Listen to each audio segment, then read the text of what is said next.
This is Gamer XL3 here, and I'm here with a different kind of video. I wanted to show you guys something that me and my group made in physics class. This was our final project. We had to make an electromagnetic device. It could be anything that involved electromagnets, but we decided to literally make an electromagnet, if that makes any sense. And it was based off of a basic design that's used in junkyard magnets, which should be on the screen right now. And I'm going to show you guys what it's about, and yeah, so let's get into it. So basically this is a portable device, so we have a backpack here with a power source, and I'm going to be going over that later. Cable here just for wires, and then having a 2x4 with some Nerf handles horribly hot glued on. It was kind of finicky, and then a light switch, and then you have the actual magnet part. So I'm going to go through it one by one. So here in the backpack here we have our power source, in which we used if I can get this a bit more open. We used a car jump starter. I think it's about 120 amps. Don't know exactly what the voltage is, but the reason we used this was because we wanted to have a high power source, so the the magnetic field would be better. You can't really see that very well, but it's in there, and it has a little thing right in here. You can't really see that, but you just plug it in with a cable.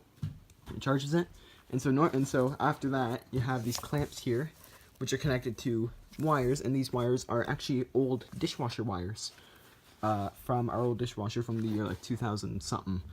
And so you have these clamps here taped down just to make sure that it's all secured, or at least as secure as you can get, and they come out the top here.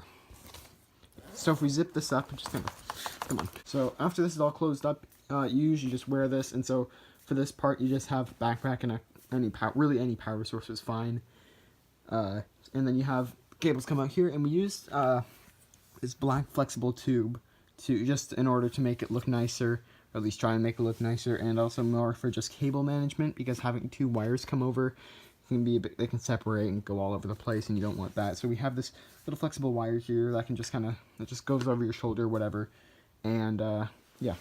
So if we come around to the back here, we have a 2x4 about 40 centimeters long, and this kind of comes out here, and the two wires here, one of them comes out into, it's kind of confusing here because it overlaps, but basically, ignore this orange thing here for a minute.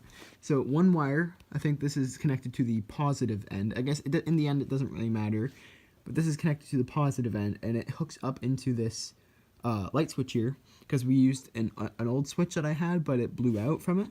Now, yes, there are exposed wires, but but we don't really care per se.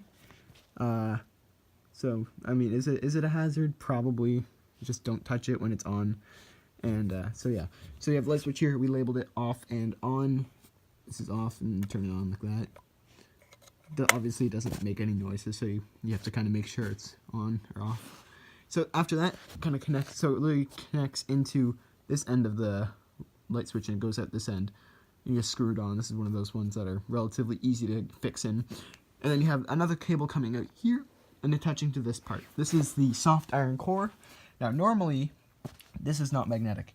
However, when you have wires coiled around it, it creates a basic electromagnet. Now I'm not saying that this thing is going to be able to lift like that chair from like this feet. Like no. This is like lifting screwdrivers. That's about the extent as it can get. But that was the extent of the project. And so you have these coils here, and when electrons flow through them, it creates an electromagnet. And so creates a north and south end, or south pole.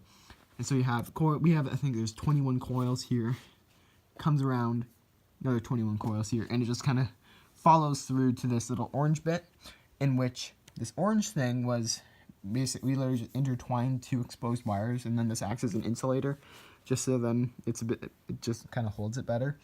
And then that's about it. So you can hold it like that, and then you just flip it on. And so I'm going to be showing how it works now.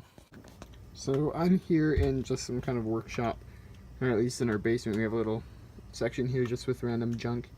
And right now it is currently off. And so I'm going to show you, it's not magnetic, obviously. Boop, boop, not tracking anything. And again, the extent of what it can pick up is probably like screwdrivers and whatnot. So if I go ahead and turn it on here, we're going to see that it will work.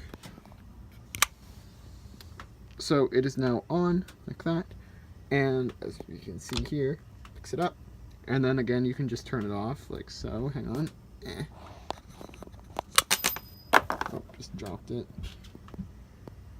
And so I'm going to pick up this thing now. And so we're going to try and pick it up here. And just like that. So, and then if we just press off here, just false. And then it's not magnetic anymore. So yeah, that's about the extent of this. Yeah.